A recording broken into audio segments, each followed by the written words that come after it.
সবশেষ খবর হচ্ছে বিএনপির ভারপ্রাপ্ত chairman BNP chairperson Begum Khaleda জিয়ার বড় ছেলে তারেক রহমান দীর্ঘ প্রায় 1.5 যুগ পর তিনি বাংলাদেশে ফিরছেন। হ্যাঁ, চূড়ান্তভাবে বাংলাদেশে ফিরছেন এমন একটি খবর। সে খবরে বলা হচ্ছে তারেক রহমানের জন্য বাংলাদেশে বাড়িও খোঁজা হচ্ছে। কবে ফিরছেন সম্ভাব্য সময় বলা হচ্ছে আসছে বছর, নতুন বছর 2025 সালের প্রথম দিকেই বিএনপি ভারপ্রাপ্ত চেয়ারম্যান তারেক রহমান দেশে ফিরছেন। দর্শক বন্ধুরা, ব্রেকিং নিউজ, সেটি হচ্ছে আপনার জামায়াতের ইসলাম এবং জামায়াতের আমির যে আছে তিনি গ্রেফতার হতে যাচ্ছে। কি কারণে? সেটি হচ্ছে তারেক রহমান যে কোনো সময় দেশে ফিরবেন এমন একটি আভাস পাওয়া গেছে। তার জন্য বাসা খোঁজা হচ্ছে। গুরুত্বপূর্ণ বিষয় হচ্ছে তার জন্য বাসা খোঁজা হচ্ছে, কোন বাসায় থেকে তিনি তার রাজনৈতিক কার্যক্রম পরিচালনা করবেন বা বসবাস করবেন। তো বন্ধুরা, বাংলাদেশি বুদ্ধিজীবীরা যারা কিছুদিন আগেও ভারতের কিছু ভূখণ্ড নিয়ে গ্রেটার বাংলাদেশ গড়ার স্বপ্ন দেখছিলেন এবং ভারতের ভাগাভাগির কথা বলছিলেন, আজ তারাই বড় বিপদের মুখে পড়েছেন। 2013 সালের কিছু শাহবাগীদের কারণে আজ বিতর্কিত হচ্ছে বাংলাদেশ জাতীয়তাবাদী দল। বাংলাদেশ জাতীয়তাবাদী দলের পক্ষ সেজে বিশ্ব রাজনীতিতে এখন যে খেলাটা চলছে, আপনি চোখ দিয়ে দেখছেন কিন্তু আপনি দেখছেন না, আপনি কান দিয়ে শুনছেন কিন্তু আপনি শুনছেন না, আপনি বিষয়টা বুঝতে পারতেছেন কিন্তু আপনি বুঝতে পারতেছেন না। মানে এই একটা স্বৈরতান্ত্রিক মেন্টালিটি সারা পৃথিবী জুড়ে চলছে। তারেক রহমান খারাপ কাম করলে তারেক রহমানের বিরুদ্ধে আন্দোলন করবো। বাঙালিরা বড় অর্জিনিস। বাঙালি মধুসূদন দত্তের হে বঙ্গ ভান্ডারে তব বিবিধ রতন, তা সবে অবদামি অবহেলা করি, পরধন লুবে মত্ত করিনি ভ্রমণ, পরদেশে ভিক্ষাবৃত্তি কুক্ষণে আছে, এগুলো পড়ো নাই। বাঙালি এই ব্যাপারে খুব সচেতন। যারা একবার সালাম দিব হে খারাপ কাম করলে আবার তারে আবার তার উল্টা স্লোগান দিত, সে চিন্তা করে না। কাজে তারেক রহমান সাহেব যদি ক্ষমতা বিএনপি ক্ষমতা তারেক রহমান ভালো না চালাইতে পারলে বাঙালি আরেকজনকে দিবে। শক্ত হাতে সেই লোকগুলোকে দমন করতে হবে। আপনাদের শক্ত হাতে সেই লোকগুলোর বিরুদ্ধে আপনাদেরকে ব্যবস্থা নিতে হবে। কেন নিতে হবে? কেন আপনাদেরকে এই কথাটি বলছি? অনেক ষড়যন্ত্র শুরু হয়েছে যেটি যে বাংলাদেশের বিরুদ্ধে, বাংলাদেশের স্বাধীনতার বিরুদ্ধে, সার্বভৌমত্বের। আসসালামু আলাইকুম রহমতুল্লাহ। সবাই কেমন আছেন? আশা করি সবাই অনেক অনেক ভালো এবং সুস্থ আছেন। সবাইকে স্বাগতম জানাচ্ছি আমাদের নতুন ভিডিওতে। প্রতিদিনের মতো আমি আপনাদের রিয়াদ ফারুকী আবারও চলে আসলাম নতুন একটা ভিডিও নিয়ে। দর্শক, বর্তমানে সাম্প্রতিক সময়ে চলমান যে পরিস্থিতি, রাজনীতির যে বিষয়টাকে কেন্দ্র করে ইতিমধ্যে সামাজিক যোগাযোগ মাধ্যম থেকে শুরু করে বাংলাদেশের যে একটা অবস্থান চলতেছে, সেটা নিয়ে আজকের যে ভাইরাল বিষয়গুলোকে কেন্দ্র করে যে বিষয়টা ইতিমধ্যে সামাজিক যোগাযোগ মাধ্যমে ব্যাপকভাবে ভাইরাল, তার কিছু ভিডিও ফুটেজ আমি আপনাদের মধ্যে তুলে ধরার চেষ্টা করবো, যেখানে আপনারা বেশ কিছু ভিডিও এবং বেশ কিছু তথ্য জানতে পারবেন যে ভিডিওর মাধ্যমে। দর্শক, আর বেশি কথা বাড়াচ্ছি না, আমরা মূল আলোচনা চলে যাচ্ছি। ভিডিওটি অনেক লম্বা হয়ে যাবে, তাই আমি সংক্ষেপে করার ক্ষেত্রে মূল আলোচনা চলে যাচ্ছি। তার আগে আপনারা যারা আমাদের চ্যানেলটিতে এখন তো চ্যানেল সাবস্ক্রাইব করে সাথে থাকবেন, একটা লাইক দিয়ে সবাই ভিডিওটি ধৈর্য সহকারে দেখবেন। হ্যাঁ, চূড়ান্তভাবে বাংলাদেশে ফিরছেন এমন একটি খবর। সে খবরে বলা হচ্ছে তারেক রহমানের জন্য বাংলাদেশে বাড়িও খোঁজা হচ্ছে। কবে ফিরছেন সম্ভাব্য সময় বলা হচ্ছে আসছে বছর, নতুন বছর 2025 সালের ফেব্রুয়ারি মাসের প্রথম দিকেই বিএনপি ভারপ্রাপ্ত চেয়ারম্যান তারেক রহমান দেশে ফিরছেন। নিশ্চয়ই বিএনপি নেতাকর্মী এবং তার সমর্থকদের জন্য এটি বড় রকমের সুখবর, কারণ তারেক রহমান ফিরবে বাংলাদেশে বীরের বেশে, এটি বিএনপির দীর্ঘদিনের একটি স্লোগান, বিশেষ করে আওয়ামী লীগ যতদিন ক্ষমতায় ছিল। খবরটিতে আরো যোগ করা হয়েছে, যে তারেক রহমান দেশে ফিরছেন সেই উপলক্ষে বিএনপির একটি বড় প্রতিনিধি দল লন্ডন থেকে, ঠিক বড় বলা যায় না, শক্তিশালী প্রতিনিধি দল, 4 জনের একটি প্রতিনিধি দল 16 ডিসেম্বরের আগেই বাংলাদেশে ঘুরে গেছেন। তারা বাংলাদেশে তারেক রহমান ফিরলে কি ধরনের পরিস্থিতি হতে পারে, তার নিরাপত্তা সংক্রান্ত কি ধরনের পরিস্থিতি দাঁড়াতে পারে, সেই বিষয়গুলো বিবেচনা করেছেন তারেক রহমান কোথায় থাকলে ভালো হয়। সে খবরে আছে যে তারেক রহমান বিএনপি চেয়ারপারসন বেগম খালেদা জিয়া গুলশানের যে বাসা ফিরোজায় থাকেন, সেই ফিরোজাতে এসে উঠবেন এবং ফিরোজার আশেপাশে তারেক রহমানের জন্য আরেকটি নতুন বাসা দেখা হচ্ছে, কারণ ফিরোজায় বেগম খালেদা জিয়া তিনি যেহেতু অসুস্থ, সেখানে তারেক রহমানের থেকে রাজনৈতিক কর্মকাণ্ড চালানো একটু সমস্যা হতে পারে। সেখানে তারেক রহমানের জন্য আলাদা আরেকটি ভিন্ন একটি বাসা দেখা হবে। সেসব প্রেক্ষাপট বিবেচনায় রেখে বিএনপি নেতাদের কোট করে বলা হচ্ছে যে তারেক রহমানের আইনি প্রক্রিয়া, মানে আদালত এবং আইনজীবীরা যা বলেন তার উপরেই সেটি নির্ভর করছে, তবে খুব দ্রুততার সঙ্গে করা হবে। বিএনপির চেয়ারপারসন, বিএনপির মহাসচিব মির্জা ফখরুল ইসলাম আলমগীর তিনি 12 ডিসেম্বর লন্ডন থেকে এসে তিনিও জানিয়েছিলেন যে তারেক রহমানের বিরুদ্ধে যেসব মামলা রয়েছে সেই মামলাগুলো মিথ্যা এবং হয়রানিমূলক, সেগুলো প্রত্যাহার হয়ে গেলেই তারেক রহমান ফিরছেন খুব দ্রুত সময়ের মধ্যে। আমরা সে বিষয়ে আপনাদেরকে তখন আপডেট জানিয়েছিলাম। এবার যোগ করা হচ্ছে, বলা হচ্ছে যে মামলাগুলো যেগুলো আছে তার মধ্যে বেশিরভাগই মানহানির মামলা।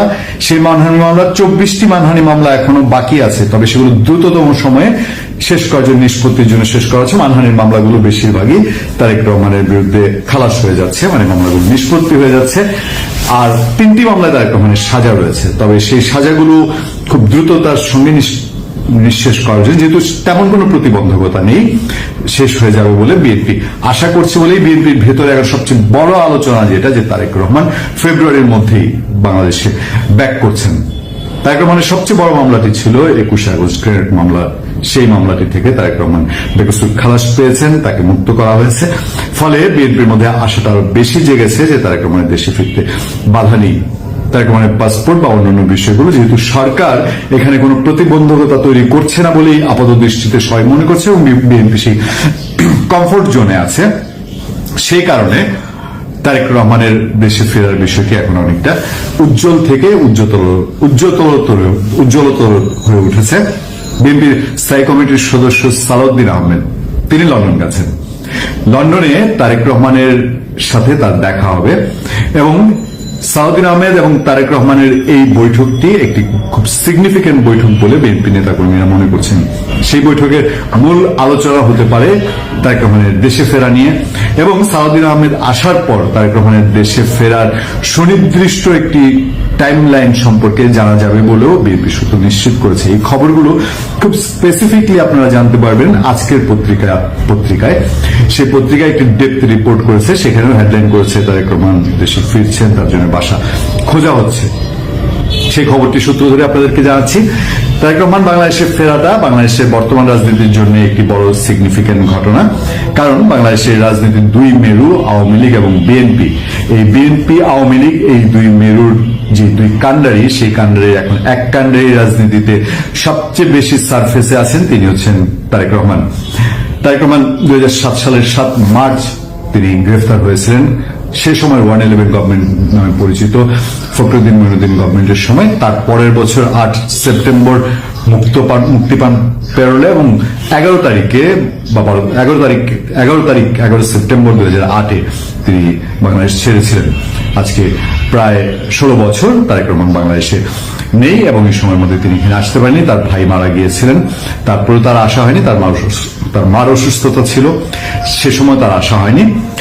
এখন অনেকটা বিএনপি চেয়ারপারসন খালেদা জিয়া তিনি বার্ধক্য এবং সুস্থজনিত কারণে রাজনীতি থেকে দূরে থাকার মতোই অবস্থা আছেন, রাজনীতিতে বিএনপির ছায়ার মতো আছেন।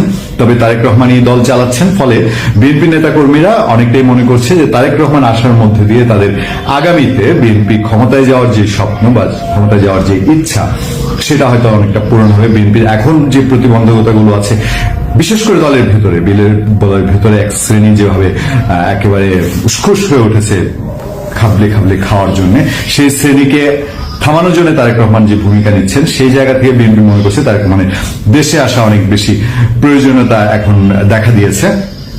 সেই ক্ষেত্রে তারেক রহমান দেশে আসলে একচ্ছত্রভাবে বিএনপির বাংলাদেশের রাজনীতিতে নিয়ন্ত্রণ বা তাকে বাংলাদেশের রাজনীতিতে তার যেই অবস্থান সেটাকে আরো পরিপক্ক করার এবং সাহিত্যের দিকে নেওয়ার একটি পরিস্থিতি তৈরি হবে, এরকম একটি জায়গা থেকে যে তারা বিভিন্ন জায়গায় বিভিন্ন পেজে বিভিন্ন মন্তব্য কিংবা বক্তব্য প্রদান করে যাচ্ছেন, মনে হচ্ছে যেন মায়ের চাইতে মাসির দরদ অনেক বেশি। সাম্প্রতিক সময় আমরা দেখছি তারা বাংলাদেশের সজ্জন ব্যক্তিত্ব, সাংবাদিকতার জগতের দিকপাল, আমার দেশ সম্পাদক মাহমুদুর রহমানকে পর্যন্ত ছাড় দেয়নি। তারা মন্তব্য করেছিলেন আমাদের প্রিয় শহীদ, সকলের প্রিয় ব্যক্তিত্ব, বাংলাদেশের স্বাধীনতার সূর্য সন্তান যারা 2024-এ অবদান রেখেছেন, সেই ওয়াসিমের ছবি নিয়ে বিতর্কিত কর্মকাণ্ড। ওয়াসিমের ছবিটি রাতের বেলা যখন পাবলিশড হয় আমার দেশের টেস্ট কেস, সেই সময় ভুলবশত পিকচারটি সেখানে কেউ দেখতে পায়নি, পরক্ষণেই পরিবর্তন করে সকালের আগেই যেই পত্রিকা ছাপা হয়েছে এবং মানুষের হাতে গিয়েছে সেটাতে ওয়াসিমের ছবি সহ ছিল। কিন্তু একটি গোষ্ঠী আমার দেশের মাহমুদুর রহমানকে বিতর্কিত করতে লাগলো, আমার দেশ পত্রিকাকে পর্যন্ত বন্ধ করার জন্য তারা উঠে পড়ে মাঠে নামলো। তারা প্রচারণা চালালো বয়কট করতে হবে আমার দেশ। কিন্তু এরা কারা? এরা কি মাহমুদুর রহমানের চাইতে ত্যাগ তিতিক্ষায় দেশপ্রেমে উজ্জীবিত কোনো মানুষ? এরা কারা? এরা কি আসলে সত্যিকার বিএনপি কিংবা জাতীয়তাবাদী মূল্যবোধের কোনো মানুষ? এরা কারা? আসলে কি এরা এখন পর্যন্ত মাহমুদুর রহমান যে জুলুম নির্যাতন অত্যাচারের শিকার হয়েছে তার ধারে কাছেও পৌঁছেছে? না। কিন্তু তারা হচ্ছে তারা যারা হচ্ছে সুযোগ সন্ধানী এবং বর্তমান ফেসিবাদ আওয়ামী লীগের পতনের পরে বাংলাদেশে পরগাছা হিসাবে বেঁচে থাকার জন্য নিজেদেরকে ভোল পাল্টিয়ে বিএনপির কাঁধে ভর চড়ানোর জন্য কিছু মানুষ এই কাজ করছে। আপনারা জানেন বাংলাদেশ জাতীয়তাবাদী দলের নেতা হচ্ছেন আমাদের সাবেক 3 বারের প্রধানমন্ত্রী, বাংলাদেশের গণমানুষের নেত্রী, দেশ নেত্রী বেগম খালেদা জিয়া। বাংলাদেশের এই দেশ নেত্রী বেগম খালেদা জিয়ার যত জুলুম, অত্যাচার, নির্যাতন সহ্য করেছে তা দ্বিতীয় আরেকজন ব্যক্তিকে বাংলাদেশ জাতীয়তাবাদী দলের পক্ষ থেকে দেখাতে পারবেন না। দেশ নায়ক জনাব তারেক রহমান, যিনি বাংলাদেশের মানুষের কাছে, যুবকদের কাছে সবচাইতে জনপ্রিয় একজন ব্যক্তিত্ব, রাজনীতিতে তার যে দূরদর্শিতা সেটার ধারে কাছেও বাংলাদেশের অনেক মানুষকেই আপনি পাবেন না। বলতে গেলে এক বাক্যে এই মুহূর্তে বাংলাদেশ যেই মানুষটির অপেক্ষায়, যার নেতৃত্বের অপেক্ষায়, তিনি হচ্ছেন জনাব তারেক রহমান। আজ এই দেশ নেত্রী বেগম খালেদা জিয়ার চাইতে, তারেক রহমানের চাইতে বেশি বোঝা মানুষগুলোই বাংলাদেশ জাতীয়তাবাদী দলের ক্ষতি করে এমন ক্ষতি করছে মনে হচ্ছে যেন দলটাকে তারা গর্তে ফালানোর জন্য অপেক্ষা করছে। অথচ দেশ নেত্রী বেগম খালেদা জিয়ার বক্তব্য, আজকের জননেতা জনাব তারেক রহমান সাহেবের বক্তব্য প্রতিনিয়ত ঐক্য প্রতিষ্ঠার বক্তব্য। তারা চায় বাংলাদেশে যে কোনো মূল্যে ঐক্য প্রতিষ্ঠিত হোক, সকল রাজনৈতিক দলের নেতৃবৃন্দের সাথে তাদের সুসম্পর্ক থাকুক, বাংলাদেশের ছাত্র সমাজ, যুব সমাজ এবং বাংলাদেশের সকল সংবাদ মাধ্যম থেকে শুরু করে বাংলাদেশে যারা মজলুমের পক্ষে, তাদের সাথে এই দেশ নায়ক জনাব তারেক রহমান এবং দেশ নেত্রী বেগম খালেদা জিয়া কিন্তু সর্বসময় তারা চিন্তা করছেন এবং তাদের পাশেই আছেন। কিন্তু একটি গোষ্ঠী দেখবেন ফেসবুকে বিনা কারণে কিংবা কারণ থাকুক কিংবা না থাকুক টেনে হেঁচড়ে বাংলাদেশের জাতীয়তাবাদী দলের সাথে ভিন্ন অন্য কোনো দল কিংবা ছোট ভাইদের সাথে দূর সম্পর্ক তৈরির জন্য একটু উঠে পড়ে লেগেছে। যেমন আপনি হঠাৎ করে দেখবেন জামাত শিবিরের চরম মাত্রার বিরোধিতা করা। আমি জামাত শিবিরের পক্ষে কিংবা বিপক্ষের কোনো স্টেটমেন্ট বিএনপি দেখ, সেটার তো দরকার নেই। বিএনপি দেশ নেত্রী বেগম খালেদা জিয়া এবং তারেক রহমান তো তাদেরকে নিয়ে ব্যস্ত নাই, তারা ঐক্য নিয়ে ব্যস্ত, কিন্তু আপনি ব্যস্ত জামাত শিবির নিয়ে। এরপরে আপনি দেখবেন কিছু কিছু লোক ছাত্রদেরকে নিয়ে বিতর্কিত করার জন্য মাঠে পড়ে লেগেছে। এই ছাত্ররা 24-এর গণ আন্দোলন করে বাংলাদেশের মানুষের নেতৃত্ব দিয়ে বাংলাদেশকে স্বাধীন করে দিয়েছে। ছাত্রদেরকে স্বীকৃতি দিয়ে এই দেশ নেত্রী বেগম খালেদা জিয়া প্রথম বক্তব্য রেখেছেন এবং তার ভিডিও এখনো বাংলাদেশের সব জায়গায় কিন্তু প্রচারিত হয়েছে। দেশ নায়ক জনাব তারেক রহমান যতগুলো বক্তব্য দিচ্ছেন প্রত্যেকটি বক্তব্যের মধ্যেই কিন্তু এই ছাত্র জনতার কথা স্বীকার করে তারপরে বক্তব্য দিচ্ছেন। তার অর্থই হচ্ছে আমরা ছাত্র জনতাকে প্রতিপক্ষ মনে করি না, আমরা ছাত্রদের এই বিপ্লবকে ধারণ করি, লালন করি। ছাত্র জনতা আমাদের অনেক বিষয়ে বক্তব্য রাখতেই পারে, কিন্তু আমরা তাদের প্রত্যেকটি বক্তব্যের রিয়্যাক্ট দেখানোর জন্য বসে থাকবো না। কারণ আমরা বাংলাদেশের সর্ববৃহত্তর একটি দল, সর্বোচ্চ ত্যাগ আমাদের থাকতে হবে, সর্বোচ্চ ধৈর্য আমাদের থাকতে হবে, সর্বোচ্চ ভালোবাসা মানুষের প্রতি আমাদের থাকতে হবে, সর্বোচ্চ ন্যায় নিষ্ঠা এবং আদর্শ আমাদের থাকতে হবে। তাহলে ওরা কারা যারা আজকের এই দলটাকে বিতর্কিত করার জন্য নিজের ফেসবুককে ব্যবহার করে কিংবা ইউটিউবকে ব্যবহার করে কিংবা যে কোনো জায়গায় যে কোনো মূল্যে এই সকল ইস্যুগুলোকে টেনে এনে ঠিক আওয়ামী লীগ যেভাবে সমালোচনা করত সেইভাবে সমালোচনায় মাঠে পড়ে লেগেছে। এর কারণ হচ্ছে তারা সত্যিকার শহীদ রাষ্ট্রপতি জিয়া রহমানের আদর্শ বিশ্বাস করে না। এর কারণ হচ্ছে তারা সত্যিকার দেশ নেত্রী বেগম খালেদা জিয়া এবং তারেক রহমানের আদর্শকে লালন করে না। যদি তাই করত তাহলে তারা এই ধরনের অ্যাক্টিভিটিস করতে পারে না। কারণ তাদের মাথায় ঢুকে গিয়েছে যে আমাকে যে কোনো মূল্যে ফার্স্ট হতে হবে। কিভাবে? এই ফেসবুকে লেখালেখি করে। আমার বিরুদ্ধে যদি কোনো একজন ছাত্র একটা পোস্ট করেছে, ওটার এন্টি পোস্ট আমি 5টা করতে পারলেই মনে হয় আমার বিজয়। আসলে এই পোস্ট যে আমার ক্ষতি করছে সেই জ্ঞানটুকু তাদের নেই। শুধু জ্ঞান নয়, আমি মনে করি তারা আপনার আমাদের কেউ নয়। তারা উঠে এসে জুড়ে বসে আপনার পাশে আপন হওয়ার চেষ্টা করছে মাত্র। কয়েক বছরের মধ্যে দেখবেন কয়েক ধরনের ভিডিও তাদের বাংলাদেশে প্রচলিত আছে, যারা বিন্দুমাত্র বিএনপির হয়ে কোনোদিন কাজ করেন নাই, হঠাৎ করে বিএনপির জন্য মাঠে নেমেছেন। কি ভাবছেন তিনি বিএনপি হয়ে গিয়েছেন? মোটেও না।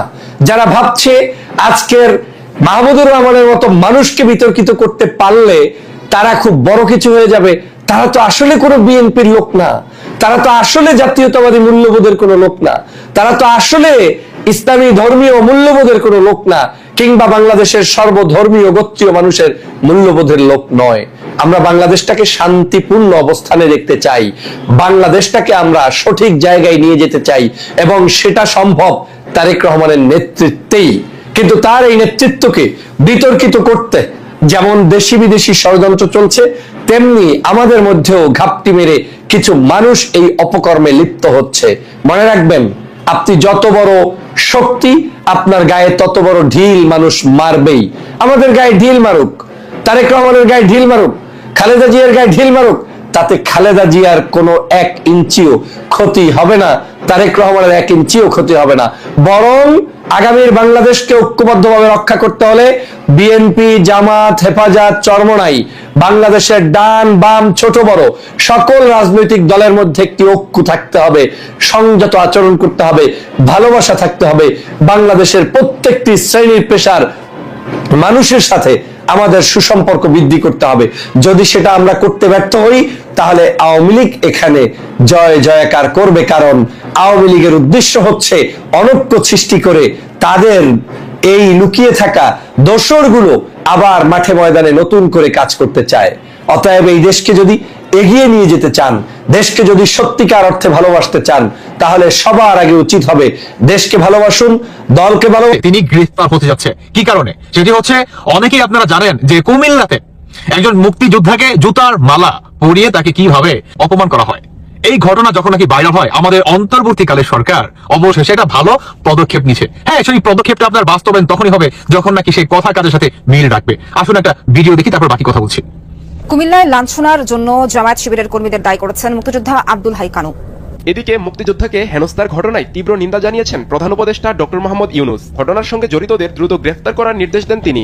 আচ্ছা শুনে না, দেখতে হবে না তো, তারা কিন্তু বলছে এবং রিপোর্ট করছে, এবং তারা মানে এটাও বলছে যে অন্তর্বর্তীকালে সরকার তিনি খুবই দুঃখ প্রকাশ করেন, এবং যে বা যারা নাকি এটার সাথে জড়িত তাদেরকে অতি দ্রুত আইনের আওতায় আনতে হবে, কিংবা গ্রেফতারের আওতায় আনতে হবে, এবং সেখানে পুলিশ প্রশাসন যায় ইনকোয়ারির জন্য, তাই না? তো আমার কথা হচ্ছে, এটা তো লেট হওয়ার তো কিছু নাই যদি গ্রেফতারি করতে হয়, কারণ যে বা যারা নাকি ভিডিও করছে তাদের তো একটা ব্যাকগ্রাউন্ডে তাদের বয়স ছিল যে এটা কোন দল বা এরা আসলে কাদের নির্দেশে এই ধরনের কাজ করতেছে।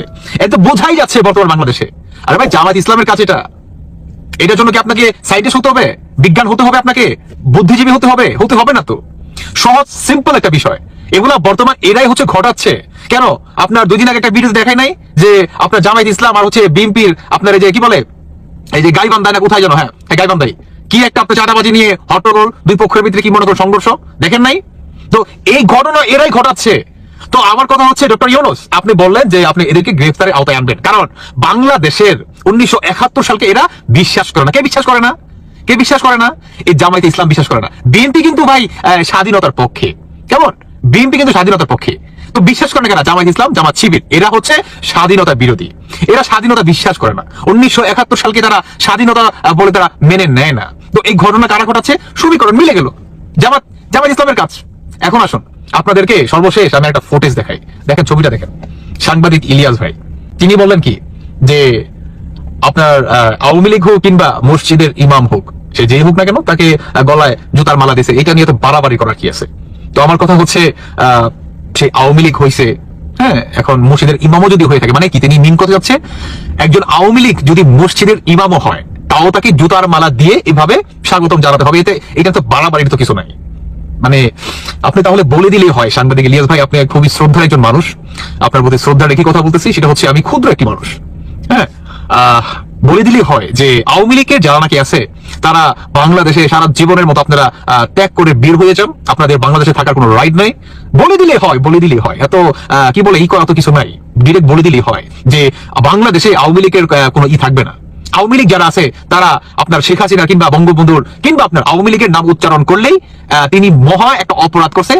বাংলাদেশের আইন মোতাবেক এটাই হচ্ছে সর্বোচ্চ অন্যায়, কিংবা এই অন্যায় এই হচ্ছে সাজা। বলে দিলেই হয়, এই আইনটা পাস করলেই তো হয়। এত মানে কানামাছি খেলার কি আছে বলেন? বলে দিলেই হয়, কারণ আপনার মতো একজন মানুষের কাছে অন্তত এগুলো আশা করা যায় না। এখন একটা কথা বলতে হয়, মানে আমি অনুমান করতেছি, ক্ষুদ্র একটা মানুষ আমি অনুমান করতেছি, সেটা হচ্ছে যে আপনি বিএনপি কে পছন্দ করেন না, মানে আপনি বিএনপি করেন না, হ্যাঁ করেন না, কিন্তু আপনার জামায়াতের আমিরকে খুব পছন্দ, খুবই পছন্দ। তার মানে কি, সে মুক্তিযোদ্ধাই হোক কিংবা সে আপনার কি বলে মসজিদের ইমামও হোক না কেন, যদি সে আওয়ামী লীগ করে, মানে মসজিদের ইমামও যদি সেই আওয়ামী লীগকে পছন্দ করে কিংবা ভালোবাসে, তাকেও জুতার মালা এভাবে দিতে হবে। এটা নিয়ে তো বাড়াবাড়ি করার কি আছে? মানে তিনি এটা বোঝাতে চাচ্ছেন স্পষ্ট। তাহলে তার কথার প্রতিটি মিনিং কি জামায়াতের ইসলামের মতো নয়?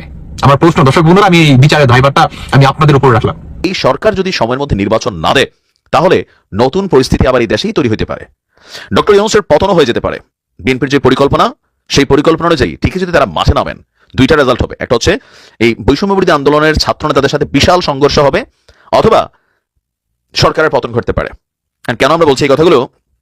গতকালকে আমাদের বিএনপির মহাসচিব যিনি আছেন মির্জা ফখরুল ইসলাম আলমগীর, ভদ্রলোক মানুষ, তিনি বলছেন যে ভোট এবং ভাতের অধিকারের জন্য আবার সবাইকে রাস্তায় নামতে হবে, এবং তিনি রাস্তায় নামার আহ্বান জানিয়েছেন। ঠাকুরগাঁওয়ে এক জনসভায় অংশ নেওয়া জনগণের উদ্দেশ্যে তিনি বলছেন যে আপনারা কি সত্যি সত্যি পরিবর্তন চান, নাকি আওয়ামী লীগের নৌকায় ফিরে যেতে চান? তিনি বলছেন যে তাহলে 5ই আগস্ট যেমন রাস্তায় নেমেছিলেন, তো 5ই আগস্ট কেন রাস্তায় নেমেছিল? আমরা জানি যে এক দফা ছিল। এক দফাটা কি ছিল? সরকার পতন। আপনি খেয়াল করবেন 5ই আগস্ট 4ই আগস্ট রাত হঠাৎ করে এটা ভাইব্রেশন হয়ে গেল যে কাল নয় আজ। ঠিক ওখান থেকে 5ই আগস্ট সরকার পতনের এক দফা দাবি নিয়ে সারা বাংলাদেশের জনগণকে একত্রিত করে রাজনৈতিক দলগুলো মাঠে নেমেছিল। আওয়ামী বিরোধী যতগুলো রাজনৈতিক শক্তি আছে, আমজনতা আছে। তো 5ই আগস্ট যেমন রাস্তায় নেমেছিলেন, আবারও ঐক্যবদ্ধ হয়ে রাস্তায় নামতে হবে। তো কাদের বিরুদ্ধে নামবে? এই ইউনূস সরকারের বিরুদ্ধে তো নিশ্চয় নামবে।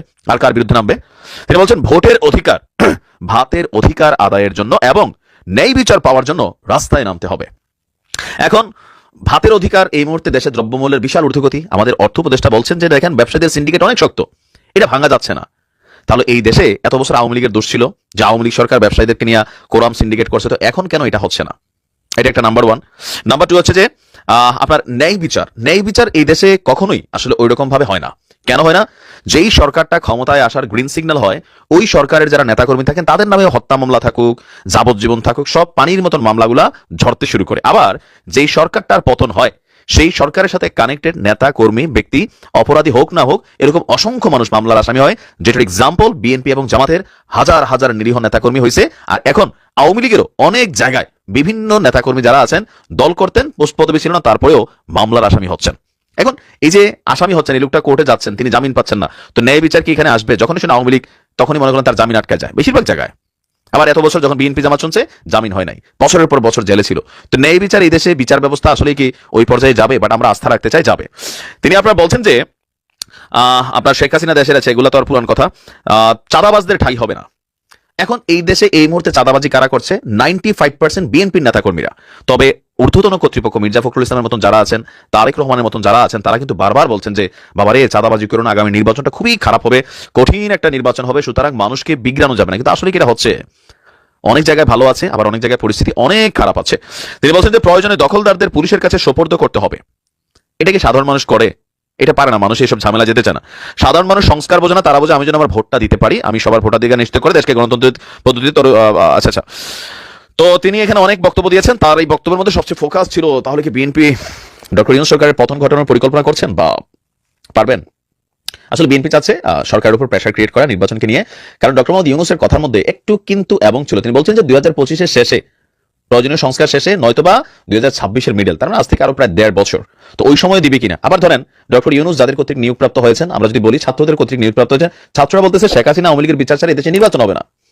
তাহলে ভাই 15-20 বছরের ছাত্ররা বা ডক্টর ইউনূসের মেইন টিম, এ টিম, বি টিম, 3টা লেয়ার, তারা তো বিএনপি স্বাভাবিকভাবেই কেন মনে করবে না যে সরকার এক কথা বলছে, কিন্তু সরকার যাদের কথাই পরিচালিত হচ্ছে, তারা তো বলতেছে এই দেশে এখন নির্বাচন হবেই না, প্রয়োজন একটা লড়াই হবে, যুদ্ধ হবে। এগুলো থেকে স্বাভাবিক বিএনপি তো এটা হালকা নিচ্ছে না।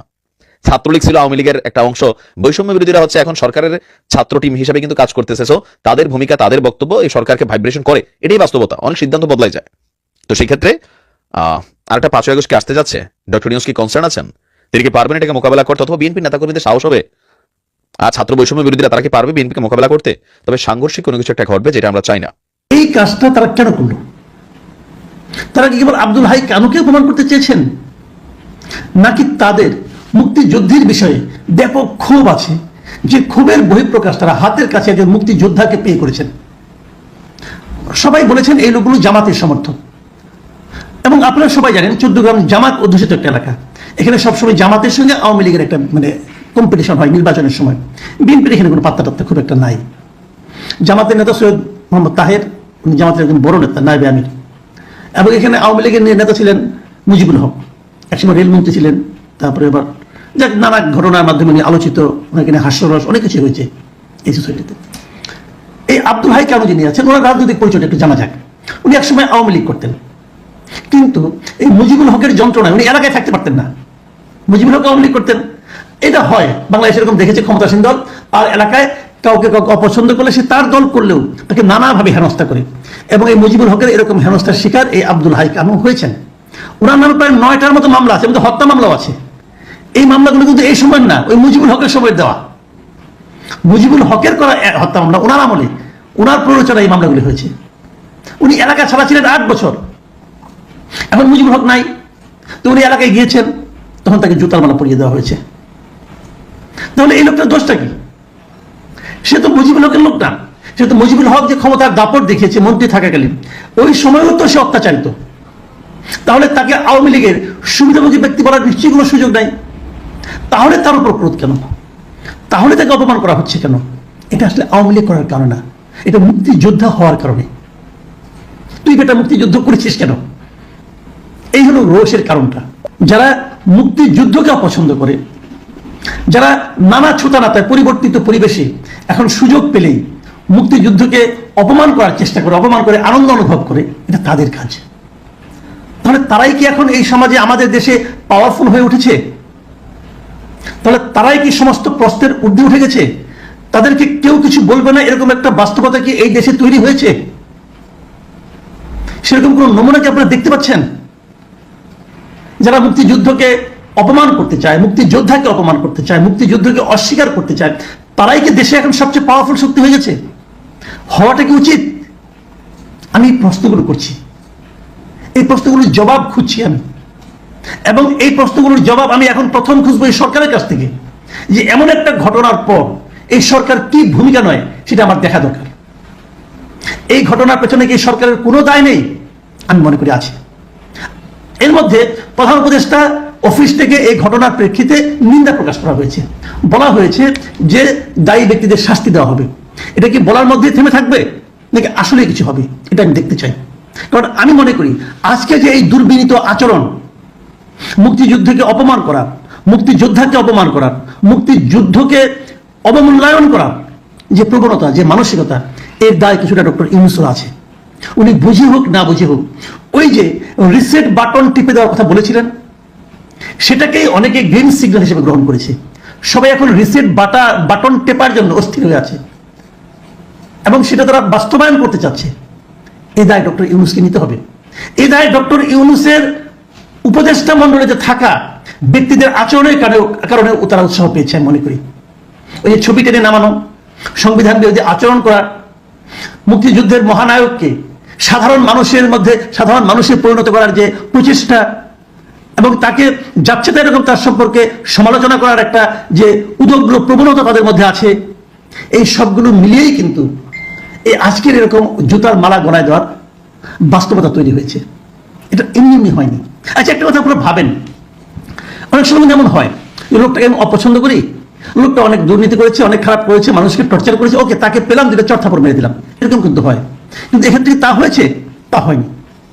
তা হয়নি কেন? জুতার মালা বানাতে গিয়েও তো একটু সময় লাগে।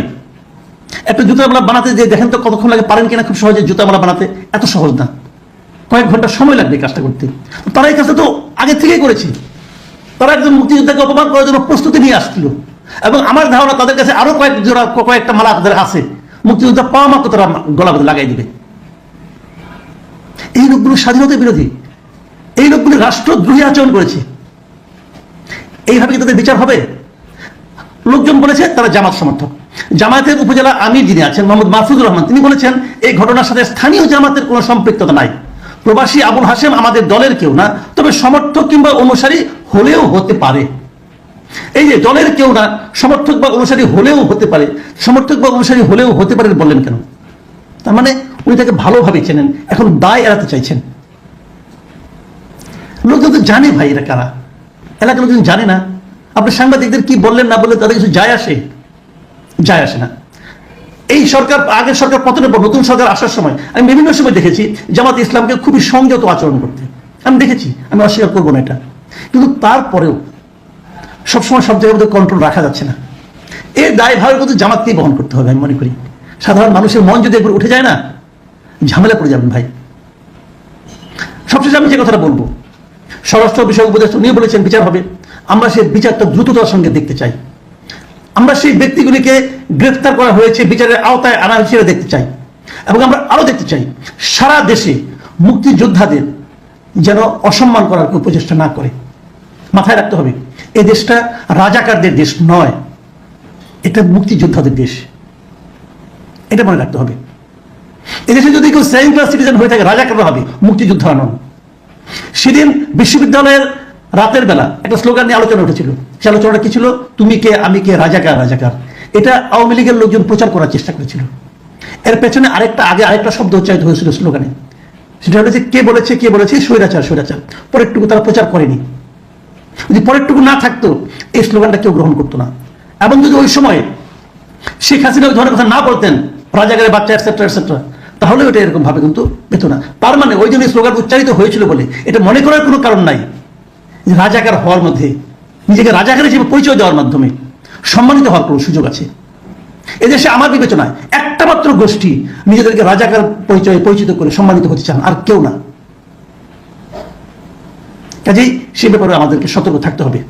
প্রিয় দর্শক, ভিডিওটি দেখে আপনার মতামত অবশ্যই কমেন্ট করে জানাবেন। আজকে কে কোথা থেকে ভিডিও দেখেছেন অবশ্যই দ্রুত কমেন্টে জানিয়ে ফেলেন। আমাদের চ্যানেলটিতে নতুন চ্যানেল সাবস্ক্রাইব করে সাথে থাকবেন। ধন্যবাদ সবাইকে। দেখাবো না কোনো ভিডিওতে, ভালো থাকবেন, সুস্থ থাকবেন। আল্লাহ।